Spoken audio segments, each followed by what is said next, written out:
Okay, I want to set up a little background for the panel today.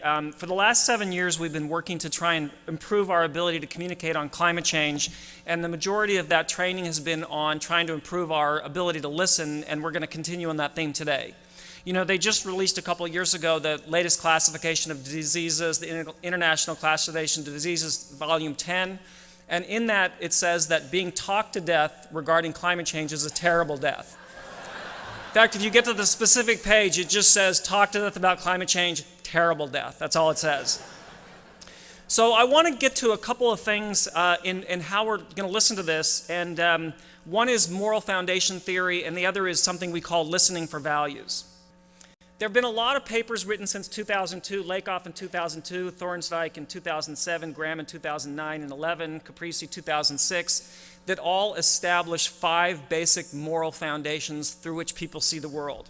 So, results from that proposal show 5 basic fundamental moral views through which people see the world: harm, care, fairness, reciprocity, in-group loyalty, authority, respect, and purity, sanctity.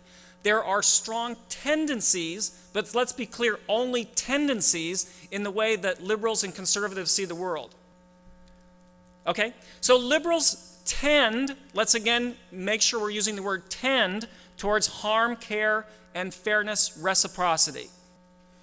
Conservatives tend towards in-group loyalty, authority, respect, purity, sanctity. So there's actually a little bit broader spectrum through which conservatives see the world than liberals do. So one of the things I'm going to be asking you to listen as you listen to our panelists in just a moment is, do you see a moral view reflected in how they talk about climate change? Okay, so I want to get to another piece called listening for values. And this is a transcript of an interaction between a couple of our volunteers and a woman who walked up to their table in Montana. And so the woman walks up and she says, "You probably don't want to talk to me, I don't believe in global warming." The volunteer says, "Not at all. We're delighted to visit with you. Thank you for coming over. Are you having a good time?" "Yes, I shop here all the time. It's a beautiful day." "What do you like best about the fair?" "I wanted to know more about composting, probably learned too much about it today." "Would you like to know anything about what we're doing?" First of all, that's a brilliant communication device. Because if you ask people if they're interested in what you have to say, and they say yes, you're way more likely to communicate something effectively. "I'm a conservative. I'm against climate change action, so you won't like what I have to say." Think what you would say. Here's what they said. "Honestly, we actually do. We want to understand better people who don't agree with us if you have the time." Brilliant, if you have the time. Next slide. "Well, I have a few minutes. You're against action on climate change." "Yes. First of all, wind and solar are not cost effective and can't really meet our energy needs. We need our oil. We're being lied to. It's a matter of accountability and trust. I don't trust all those things they say." Thank you for listening, by the way. You're kind of different from the other environmentalists. "Thank you for taking the time to talk to us. So trust and accountability are important to you." Listening for values. Listening for values. Sure are. And all those hypocrites like Al Gore, using climate change for political purposes, all the time spending money on private planes and his big houses. Think how you'd respond. Here's what they said. "Sounds like integrity is a priority for you." Listening for values. Sure is. "Well, you're talking to 2 doctors and a counselor. Integrity is a priority for us, which is why we're volunteering for Citizens Climate Lobby. We like their integrity." At that point, the person says, "Well, I'm interested." So what I'd like you to be listening for as you listen to our speakers, and then we have a chance to ask questions. If you have questions, if you hold up your card, we'll take them to the back, and Danny Richter will ask from the back, is, do you hear a world informed by certain moral views or by certain values? Again, in general, I don't think we're really good at understanding other people's perspective on the world. You know, some of us have been living with or married to the same person for 35 years, and all it's done is make us certain that they live in a parallel universe. You know, they say, "This is clean?" And you're like, "Yes, this is definitely clean." Okay, if we could please have our panel come up front now.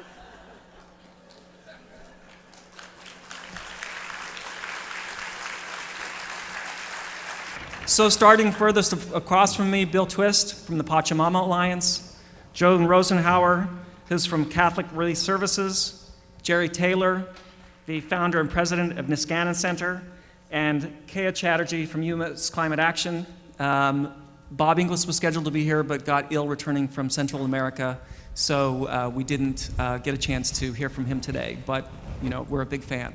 So we'll start over here with Bill and go this way, and what I asked the panelists to do is to just give us their elevator speech about why they act on climate, what continues to have them act on climate. What I'm asking you to listen for is, do you hear, in addition to what people say, a worldview that informs what they say? And then we want to see with some questions if we can continue to tease out what are both the moral views and what are the values through which people approach this issue. Great. Okay, yeah, so so I'm involved with an organization called the Pachamama Alliance. We do work in two distinct but related areas. We work on conservation projects in the Amazon, and we work on indigenous rights projects in the Amazon region. And we do educational programs around the world, in the United States and around the world. And the educational programs are aimed at having people grapple with the interrelation between environmental sustainability, social justice, spiritual fulfillment issues for people. And at the end of our educational programs, we encourage everybody to join Citizens Climate Lobby. So it's an interesting thing. It's like, why would we do that? Why would a nonprofit organization that's trying to attract all these volunteers steer them over to another organization? And so I'll go back. So how we got engaged with climate change and it becoming an important part of the work we're doing. 20 years ago, when we started our work in the Amazon, we were told by the indigenous people that we were working with that it was wonderful we were there working on projects to conserve their land and culture, but if we really wanted to do the work that it was going to take to protect their lands and really to protect life on the planet for all of us, we needed to go back up in our part of the world and change the dream of the modern world, which they saw as a dream of competition, consumption, separation, sort of a basic malaise or a basic worldview that was not supportive of life on this planet. And so we developed a series of educational programs to work on that, recognizing that for us, environmental destruction, rainforest preservation issues, toxins in the environment, growing inequality were symptoms of something. And they were symptoms of a core worldview that needed to be looked at for we humans. And so we created these educational programs to really craft what we were saying is our goal was to foster and build a mutually enhancing human-earth relationship. And out of that, we saw that was the core that we needed to work on, and that the symptoms we would deal with the symptoms later, the symptoms being rainforest preservation or climate change at that point. Climate change was something that we saw sequentially. We need to work at the core, and then we can work on the symptoms. And then about 4 or 5 years ago, we were revising our programs, getting them updated, putting them online, and 4 or 5 years ago, there was a lot new information about what was going on around climate change, the real existential threat it is to human beings. And so we kind of were grappling with that, and we came across a quote that Henry Thoreau, attributed to Henry Thoreau, where he said, "Of what use is a fine house if you don't have a tolerable planet to put it on?" And like a bell went off. We're like, whoa. I mean, here we're working on building this mutually enhancing human-earth relationship, building the possibility of a fine house on this planet for all life.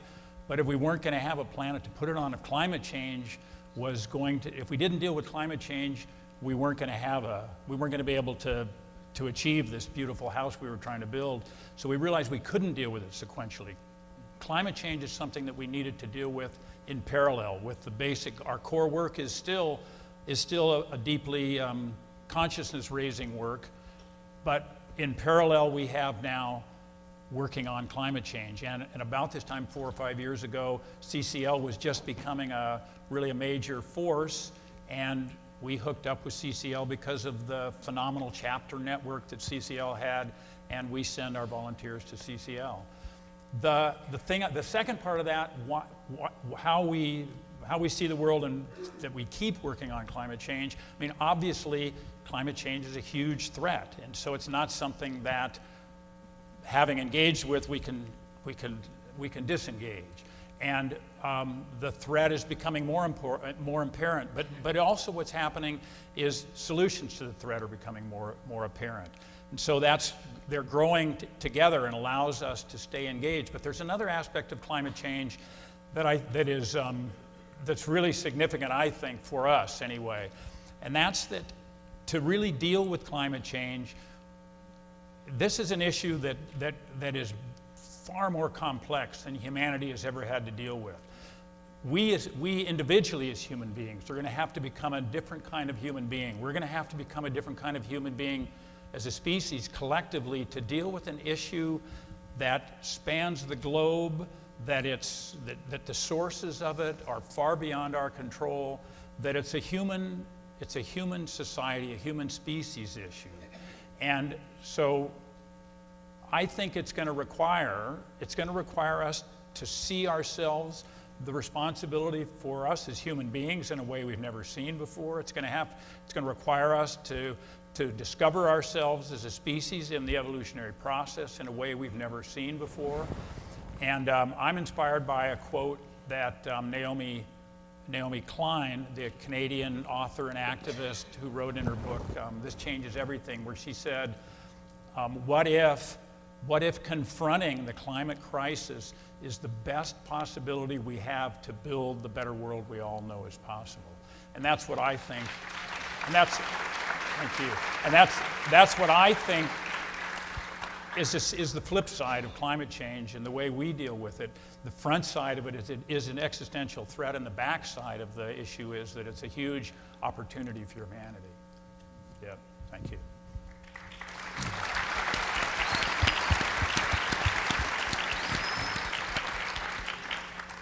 Okay, thank you. I am, as you heard, Joan Rosenhauer. I'm with Catholic Relief Services, which is the International Relief and Development Agency of the Catholic community in the United States. So we represent Catholic community here, all over the world. And we have a leader that you might have heard of who said a few things about climate change. So we actually talk about, yeah, he's pretty good. Yeah.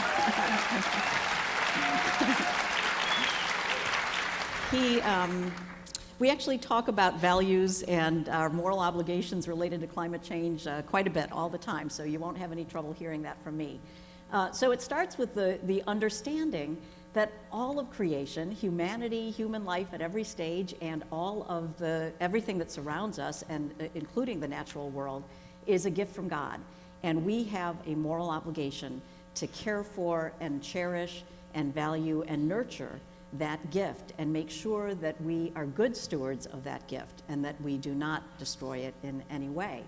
And that understanding leads to an understanding about the gift that we have inherited and recognizing our obligation to make sure that the gift that we pass on is strong and healthy and in good shape and powerful and positive. So we believe that all of creation is a gift from God, that we're obligated to cherish it and nurture it. And we also believe that we have to understand the science, that we have an obligation. If we understand what it means to make decisions in light of an informed conscience, that includes paying really close attention to the facts and the science and the information that is out there, and not just listening to a few people here or there, but really studying it. And the Church has concluded, the Pontifical Academy for Sciences, the Holy Father has concluded that the science is compelling and that we are having a detrimental impact on our environment, and that it is leading to changes in the climate that are going to threaten all of us and threaten all of creation.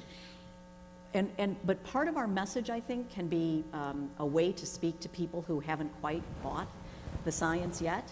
And that has to do with the virtue of prudence, because the bishops of the United States, about 15 years ago, issued a statement that said, whether the science is absolutely conclusive or not, the virtue of prudence requires us to not take the chance, not take the risk that we're destroying creation, but to try to act now and make sure that we're taking steps to protect creation.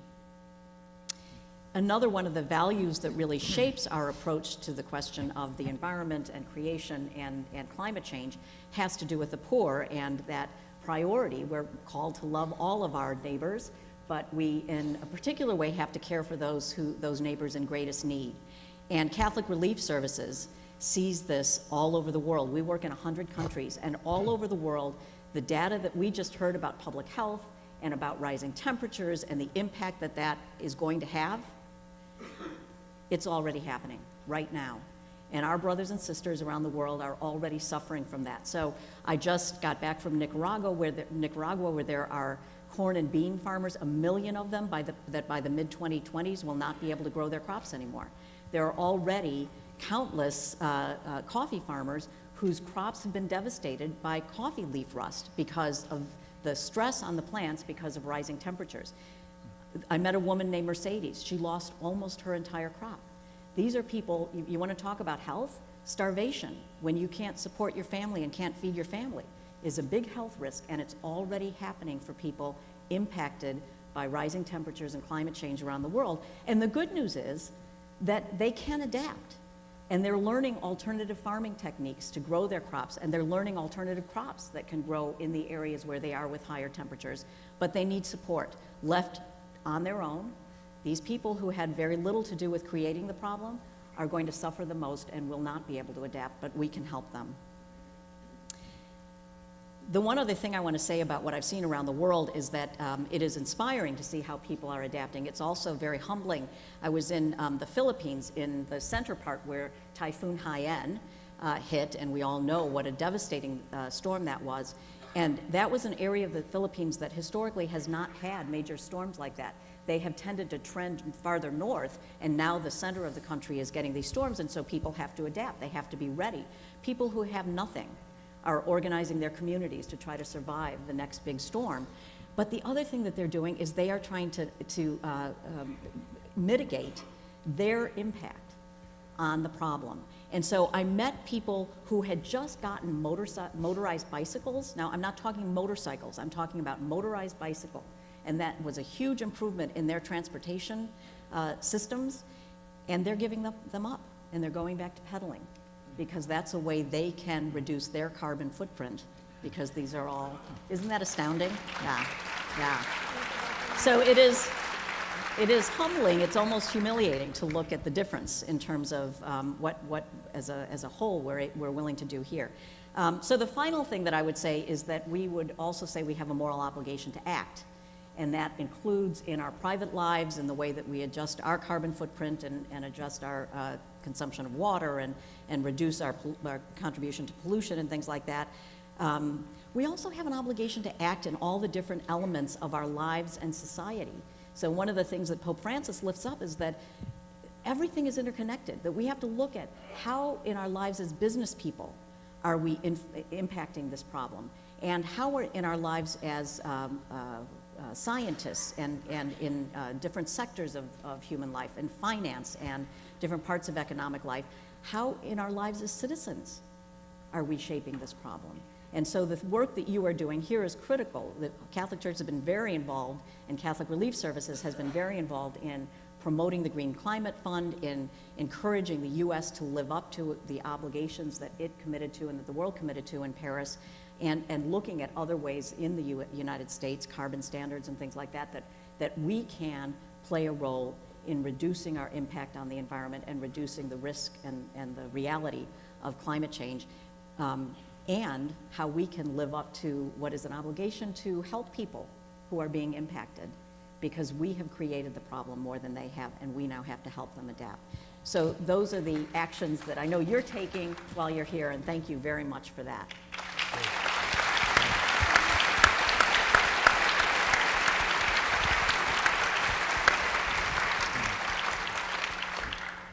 Well, it's great to be here. The Citizens Climate Lobby is a tremendous organization that is very important in Washington, D.C., and I get to see it on a daily basis. So for everything you do, when your organizers and colleagues tell you all about the wonderful things CCL is accomplishing, I can assure you they are not blowing smoke. It's one of the most important organizations in the climate sphere, so thanks for all you do. All right.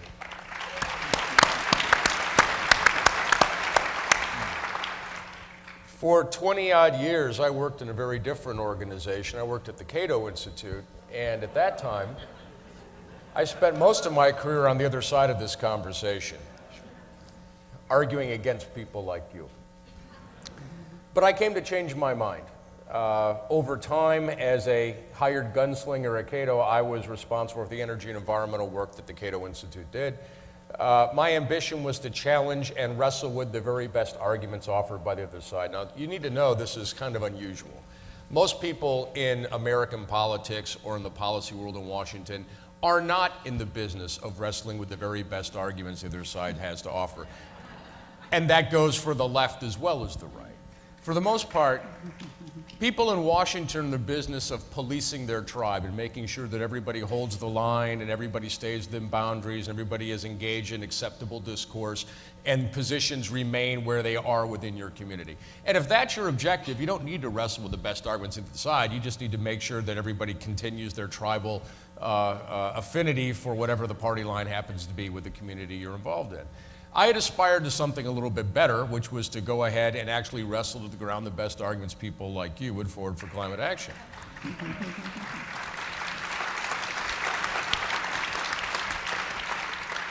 And what I found is that it didn't happen overnight, but over the course of years, I found it increasingly impossible to wrestle these arguments down, so I changed my mind.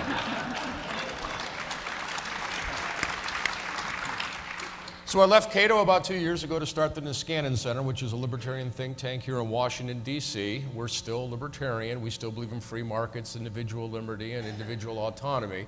Our focus at Niskanen is relentlessly at Washington, at elected members of Congress, at their senior staff, and at the important players in this town who influence what they do. Because we believe ultimately policy change happens in Washington, and that's where you need to win hearts and minds most importantly. And of course, the hearts and minds we want to win most immediately in this debate tend to be on the right, because we have won arguments with every other policy community, save for conservatives. And so what the Niskanen Center does is focuses our arguments on them. Now, I have a little bit of advantage here because I used to be them. So I know exactly what those arguments are, I know where they came from, and I know all of their strengths and weaknesses.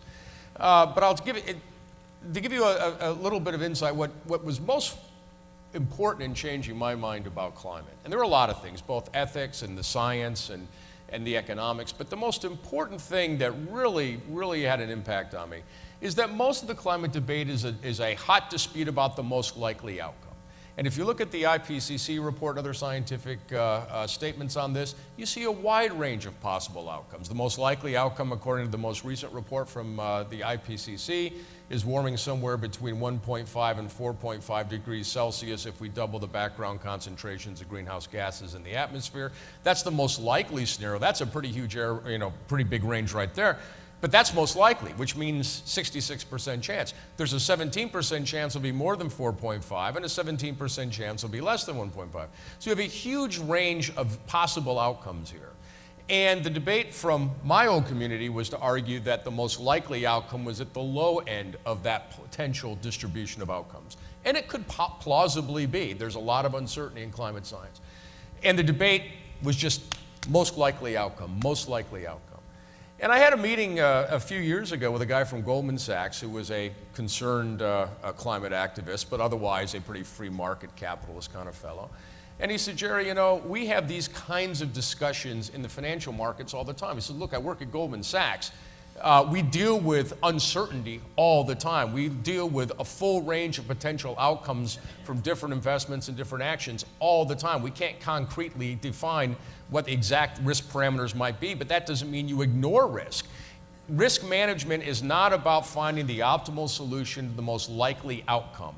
It's about finding the best solution for the full range of possible outcomes you have. That's what risk management is. And if you do that, then it absolutely compels you to price the risks you're dealing with. And the thing is, conservatives understand this intuitively, because when you're in financial markets, do you plow all your money into stocks and go home? No, nobody would call that conservative, even though that's probably the most likely outcome in any given year. You'll get the most of your return by putting your money in an index fund, 100% stocks. But nobody does that, and nobody who did that would be called conservative. They would be called reckless, because we know there's other outcomes that are quite possible. And in foreign policy, when conservatives deal with issues in that arena, they are extremely risk averse. They worry about ISIS. They worry about nuclear weapons in Iran. They worry about Syrian refugees. They worry about a whole host of low probability, high impact scenarios outside of the climate arena. So they understand full well that there are risks in this world and that you cannot ignore them. So why do they ignore them in the climate arena? When they don't ignore them in their private lives, they don't ignore them in other policy arenas, why is it when it comes to the environment, they want to ignore them? And the real reason is, like, to take a page from what Mark just said a moment ago about marriages. So oftentimes in marriages, as some of you know, or some of you are soon going to find out, you might be arguing about something, but what you're really arguing about isn't the topic on the table. It's something else. So for conservatives, for people like me at the Cato Institute and Libertarians, it really wasn't about the science per se. We found ourselves arguing about that. But the real issue is that people on the right worry more about the implications of turning government loose to run fossil fuels out of this economy. And they worry about what that would do to the size of government, and they worry about what that would do to the economy, more than they worry about climate change. That is the fundamental matter. And because of that driving concern, science becomes the conversation. Now, maybe 20 years ago, it was easy for people like me at the Cato Institute to say, oh, you want to see a green energy future? Actually, we can look to the past and see what that looked like. That was called the 12th century. We had tremendous amounts of green energy, and we had no industrial civilization. If you want to know what it would look like in the future, go into Amish country, ask yourself if you want to live there, because they're very green. They don't have very many fossil fuels. Now, the reality is, of course, 20 years later, it turns out there have been tremendous advances in low-carbon technology. Cost production has just plummeted. It's now quite conceivable to imagine a clean energy economy. It is not a backbreaking effort to hedge against climate risk. In fact, the price of hedging against climate risk is far less than the price that we're spending right now to hedge against the risks of Islamic terrorism or all sorts of other things that are constantly engaging our attention in foreign policy. So that's how we go about.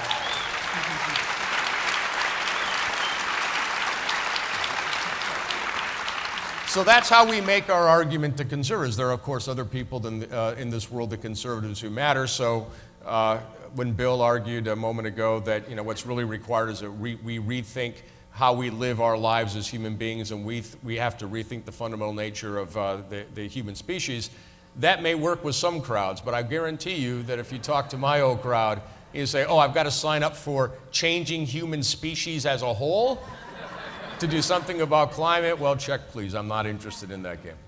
So I'll end it there, and I look forward to your questions about how to move forward from where we are today.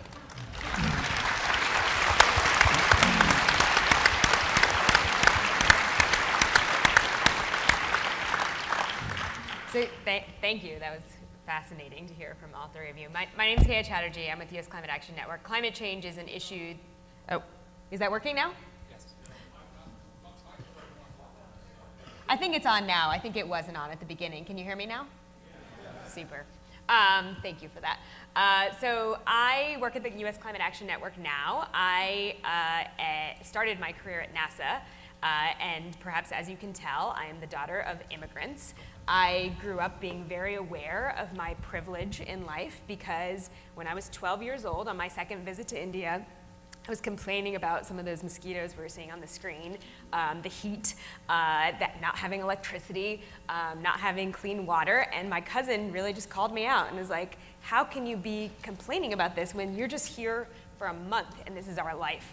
And so I've always been very aware of my privilege, and part of that, as an immigrant, you get all this pressure to either be like a doctor or a lawyer or an engineer, and so that's part of what landed me to be working at NASA headquarters in 2002, was this push to take advantage of my privilege. So I was working as a climate scientist at NASA in 2002, and that was another big moment of my life when I realized that things were not quite what I thought they were.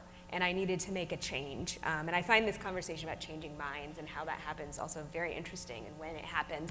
I realized I couldn't just do nothing about climate change when I worked at NASA, and I literally saw Arctic sea ice data, and all I was picturing in my mind were all these people who weren't going to have food. And all these people in communities that were not going to be able to survive that. But I also was thinking about my own family in West Bengal, and my parents had already been displaced, in my own community here in Southwest DC. So I changed my career, went to my boss, Jack Kay, changed my career in about 48 hours, and was a climate change communications program manager, because I was like, this is what I need to do. I need to communicate about this.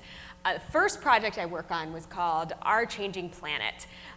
It was a synthesis of all the research. We sent it up to the White House, and we got hand edits back with Sharpie from Phil Cooney, who turned out to be an ExxonMobil lobbyist who was working at the White House Council on Environment Quality, CEQ. It's a really important lesson for me. I really thought that I could have it all, like I could do what my parents really wanted me to do and work in a really important institution like NASA and also work on climate change. And then all of a sudden I realized I can't be here and make a difference, because it's not as though, you said something, Jerry, like we found ourselves arguing about the science. It wasn't just that we found ourselves arguing about the science. It was decided by people at ExxonMobil that we would be arguing about the science. And they went so far as to get themselves in the White House and physically edit documents.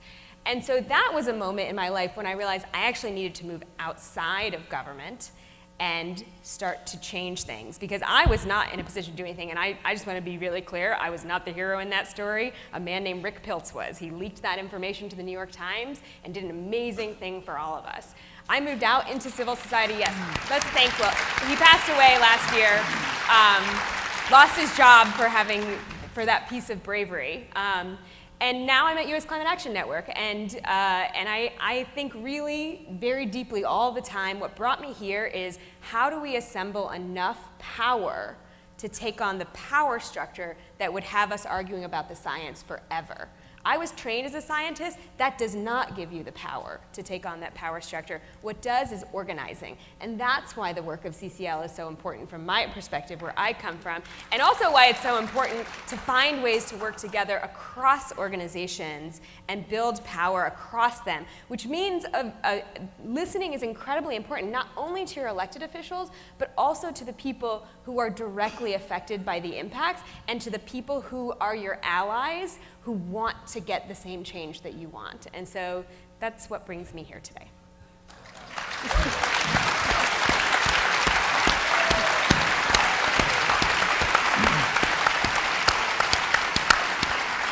Okay, so if you filled out questions on one of the cards, if you raise your hand, one of the interns will bring it back, and they should be all turned into Danny Richter in the back. Do you have a question to start with, Danny? There we go. I do have a question. This question is directed at Jerry. I'll just read off the card. I'm a liberal, so I know that influences how I see liberals and conservatives. I'm going to use the words "seems to me," as I know that my view may reflect a liberal bias. Nevertheless, it seems to me that when Republicans campaign, they emphasize being the most conservative, whereas it doesn't seem that that is mentioned very much in Democratic campaigns. Do you think it is possible this has to do with purity and loyalty? I'm not sure I quite understood the question. Is the question whether conservative opposition to climate action is mostly a matter of tribal loyalty to whatever the party seems to stand for today? I think it was more about just less about climate change and more about on the campaign trail, Republicans are touting how they are very conservative, whereas Democrats don't say, I am very, very liberal. Well, one of the reasons is, of course, political scientists will tell you that conservative polls better than liberal when it comes to favorable, unfavorable ratings and things like that. One of the tricks in American politics is to try to identify yourself as a conservative and sound like a conservative while doing liberal things, because it turns out the label conservative is probably better than the label liberal, but the policy agenda for liberals tends to be more popular than the policy agenda of conservatives. So that's one of the main reasons, particularly since in a Republican primary, when you're running for president, the most active people are the ones who turn out to vote. The most active people in any primary are the ones who are most engaged. The most engaged people in the GOP are the hardest on the right in the GOP, so you're going to appeal to them. But don't make any mistake, as I'm sure you well know, according to voting surveys, even amongst identified Republicans and self-identified conservative Republicans, sentiment that climate change is real demands a response, and that we need to regulate to some extent, somehow, greenhouse gas emissions is the majority position, even among self-identified conservative Republicans. But they don't necessarily have all the voice when it comes to primary season in the GOP. Cool, thank you. Next question is for Bill. Do the indigenous people you work with seem to perceive the world through some of these moral values that Mark laid out at the beginning? Well, let's see, I can't remember all the moral values, but yes, certainly, and I don't know if I'm going to pick the same ones, but there's a sense of inclusiveness, there's a sense of reciprocity, and I point at those because it shows up as different than the way we see the world. I mean, they definitely see the natural world is a source of information from them, something they're connected to, something they're responsible for, and they see themselves. This is just my experience in a limited number of occasions working with indigenous people. They see themselves more from a collective standpoint. Individuality it's hard for us to conceive of that because it's hard to look at the world through our lens. We can only see individuality, but they see the world and they see the way they interact with their community, and the responsibilities they have in their community are different. It's much more of a collective. All right, thank you. Next question is for Keya. Keya, how would you define social justice, and what do you find are some of the values that go into that? So one of the sets of principles we use a lot is the Hermes principles, and they're really about how you can work with others to achieve social justice. And so they're about being inclusive, as you were talking about. They're about working in solidarity together. There are some that are harder, that are about letting people speak for themselves and inviting the most affected people into the room to have those conversations. And they're also about building just relationships amongst ourselves as we communicate with each other. And then finally, they're about something that I think is, in many cases, the hardest thing, which is a commitment to self-transformation. Which I think is a part of achieving justice when you're working in community to get justice, is that we ourselves are able to have these. I mean, part of why I find your story so compelling, Jerry, is that there's a moment you changed your mind. And we all have these moments where we change our minds. It's actually very hard, self-transformation. It's very hard when you've decided you want one particular policy to think, oh, but let me think how that could be, tweaked and transform to include other points of view. And so that commitment to self-transformation is one of the core principles. But you can look up the Hermes principles for democratic organizing. And for me, because I work across organizations, and CCL is a member, and we have 169 other member organizations, it's a lot about how you have just relationships with each other and work together with others. Great. And this is a question for Joan. You said it's very easy for you to talk about the moral framework. Has the Francis effect had any influence? Has that made it even easier for you or for the people you're working with to come at the problems you see from a moral framework? Yes, I guess I would say that what I'm seeing, I'll start with Washington and Capitol Hill, that people are aware of what the Holy Father has said and therefore interested in hearing about it, and it opens the possibility of talking about some of the moral dimensions of this, even among people who would be resistant to supporting the positions that we would support on the Green Climate Fund and things like that. So it definitely has opened doors in Washington. I hope you will find that that's the case too.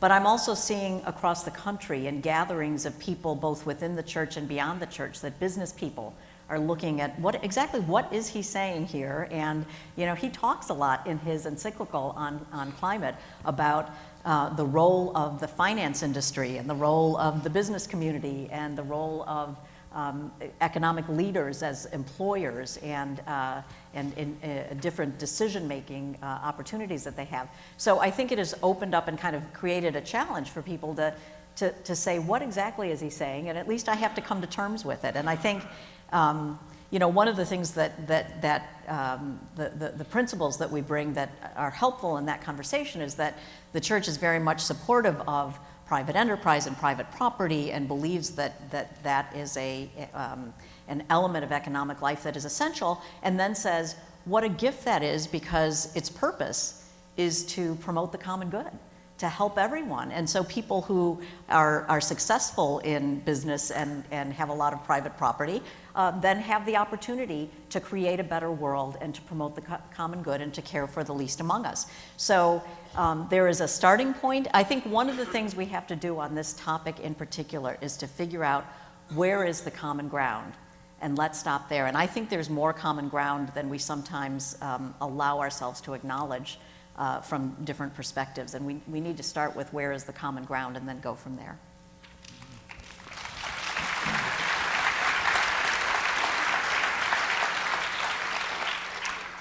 This next question is for Jerry.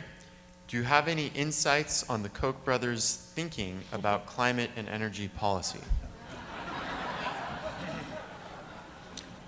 Oh, yeah.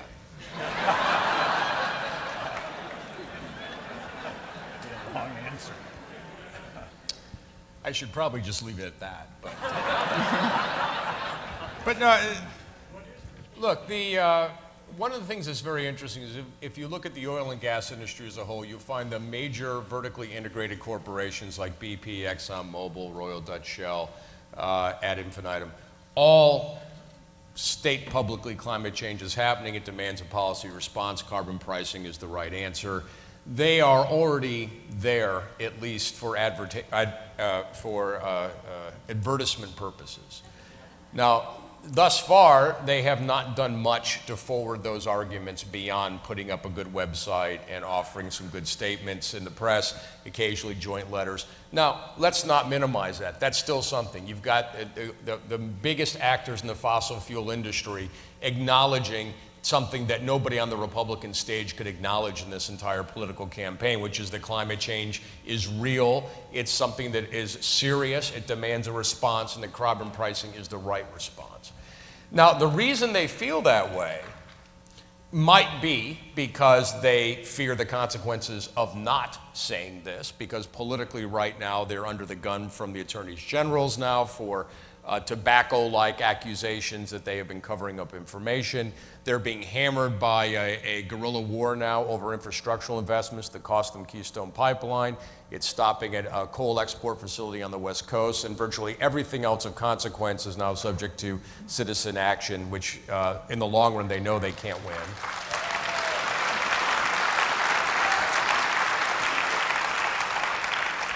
They don't like EPA regulations, and if you're going to get rid of them, you can't do it through brute political force out of the right, so you need to come up with something better. Perhaps carbon pricing is that better answer.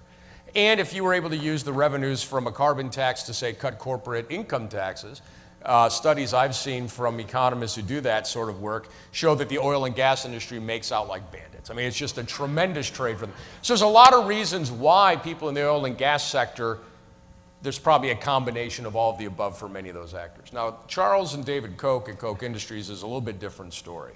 They're not like other actors in the corporate arena in oil and gas. The main reason they're not is that they are deeply ideological characters. They come from the world I come from. They are hardline libertarians.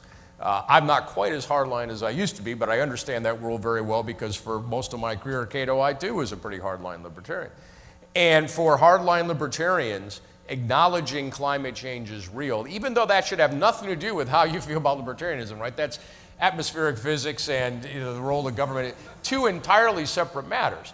But libertarians have been married to the hard right of the GOP for so long, again, like Mark's analogy about marriage, or metaphor about marriage. When you marry somebody, oftentimes you start taking on their characteristics and acting kind of like them, and all that bleeds.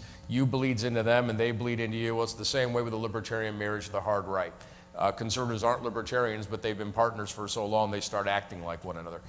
And so for Charles and David Koch, I think they honestly and deeply believe that climate change is just one out of a list of 10 or 12 examples of environmentalists crying wolf. And they point to Naomi Klein's book and then other things and say, see, this is really about destroying capitalism. This is all about remaking the human species. This is all about getting us to turn away from everything that made the Industrial Revolution great. This is the real agenda of these people, and I would far rather roll my dice and keep this great engine of wealth creation, which is the free market, than go down that road. They will never leave that position, in my opinion. I could be wrong. I mean, I changed my mind. Maybe Charles could change his. But when you're in your 80s, that kind of stops happening, you know.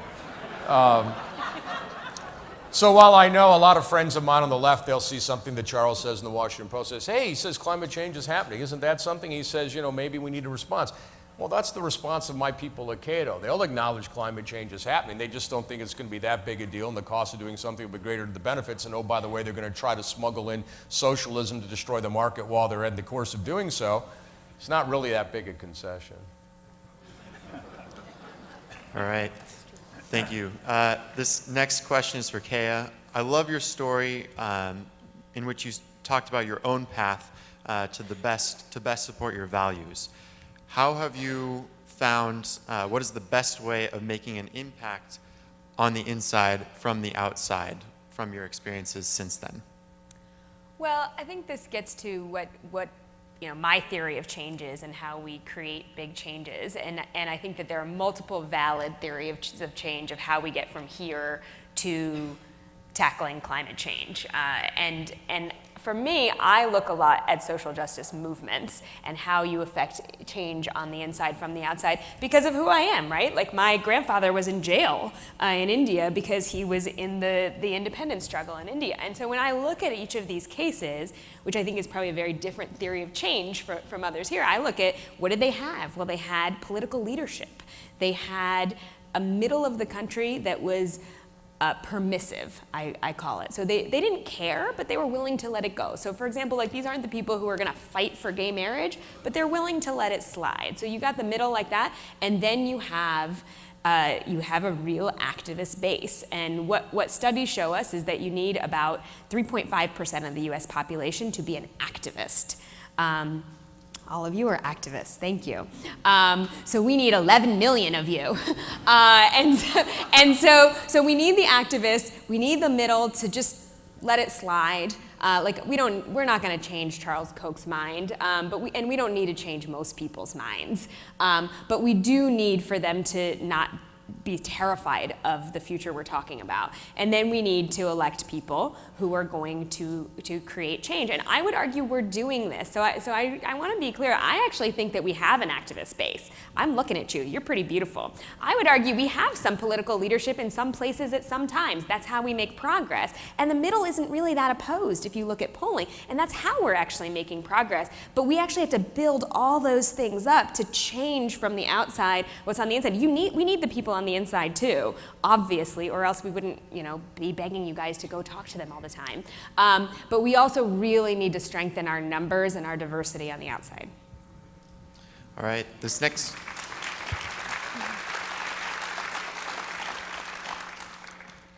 one is for all the panelists.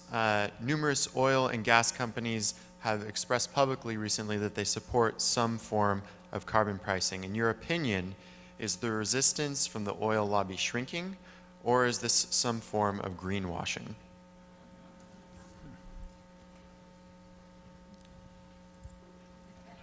You guys have been Well, quiet, I'll say I think it's shrinking.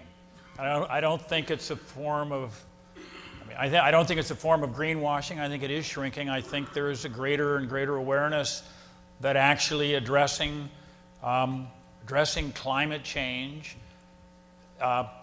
is not the economic disaster it was looked at to be 10 years ago, even 5 years ago. And I think the oil and gas industry is looking at it now as something that actually can be accomplished and not have an actually not even have a negative economic impact on the country. I think that for the most part, the oil and gas industry is on the sidelines in this conversation about climate right now. They are not in the main crosshairs for regulatory action. That's the coal industry, not them. And so coal is right now the more aggressive corporate actor in pushing back against climate action, not oil and gas. My sense of it is that the oil and gas industry will stay on the sidelines unless and until a serious piece of legislation that looks like it has a plausible chance of passage is in play. And at that point, and only at that point, will they come into this conversation one way or the other. If I had to make a guess, I would say that there would be a split. Big oil, quote unquote, the big vertically integrated multinational oil corporations would probably support carbon pricing if it was done within certain parameters that I think we could probably meet if we had to. Little oil, the non-integrated small mom and pop operators in Oklahoma and Texas will be against this like grim death till the end of time. They're the real opponents in the oil and gas sector, not the big oil and gas firms. And ultimately, it's not going to be nearly as decisive as you think. I think that there's a lot of overstatement about the power of the oil and gas lobby in the Republican Party based on my experience. It's not that they're irrelevant, but right now the biggest actor in the oil and gas sector in American politics, or at least in the GOP, is Koch Industries. And as I say, this isn't so much a matter of their own narrow interest, though, you know, I'm not going to say maybe that has nothing to do with it. But the primary consideration for Koch Industries, and the reason they invest so much energy in this, is tailing back to what I said earlier. The main point of conservative opposition to climate action is the fear that if you let that genie out of the bottle, it's going to expand the size of government beyond all recognition, and it's going to hammer free markets and turn us into a centrally planned economy. And for them, they worry more about that than they worry about climate risk. And I believe that's where Koch Industries, or at least Charles and David Koch, are quite honestly, that's where they are. But you shouldn't confuse oil and gas interests in general with Charles and David, because they are very unique actors in this world. It's a private oil company, and unlike the CEOs in these other firms, they have a philosophical agenda in American politics that other corporate actors don't have, or at least seldom have. So I disagree. Oh, sorry, go ahead, Joan. Well, very briefly, I guess I would say that I think the momentum is heading in the right direction. So whether there's any greenwashing in that, or, you know, but I think the momentum is heading in the right direction on this. And so there are a range of policies and actions that will be possible over time. I think right now, the bigger challenge is partisanship, that we can't get bipartisan cooperation on these issues. And that's the biggest stumbling block. And I hope you can help to make a shift in that.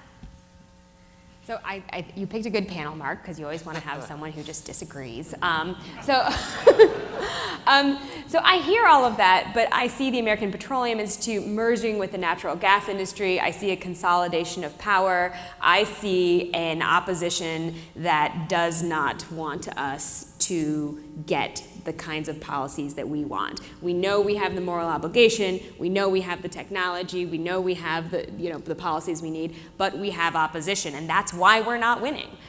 Is because we have opposition, and I find it fascinating. You know much more than I do about Charles and David Koch, and I find it very interesting, kind of teasing apart who exactly is that opposition. And I think that's important to do and understand.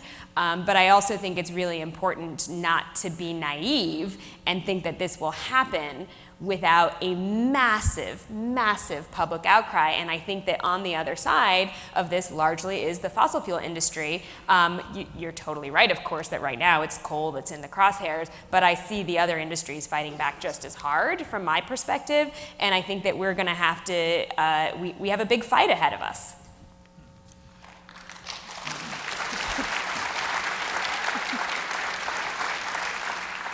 Mark, I believe this might have to be the last question. Could you confirm that? It's I got 12:16. Yep, that's right. All right, so this is the last question. This is for Joan. As a Hindu, I am encouraged by the course of Catholic relief services on climate change. Do you see other religions and their leaders following your lead?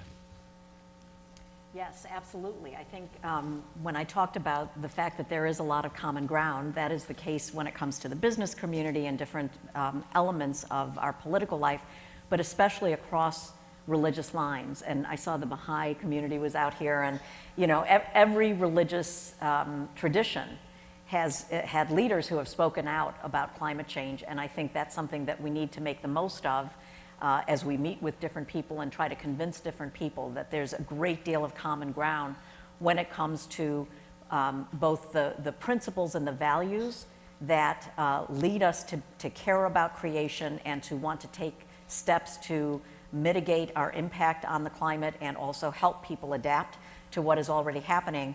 And I think there's a real recognition that, you know, there's a part of faith that is directly tied to how we live our lives and how we act. And this crosses all of the boundaries of religion. And I think there's a recognition that if we don't act to address this problem, then we are acting. We're letting it get worse, and we're threatening all of creation. And so that, I think, inspires people of all faith traditions.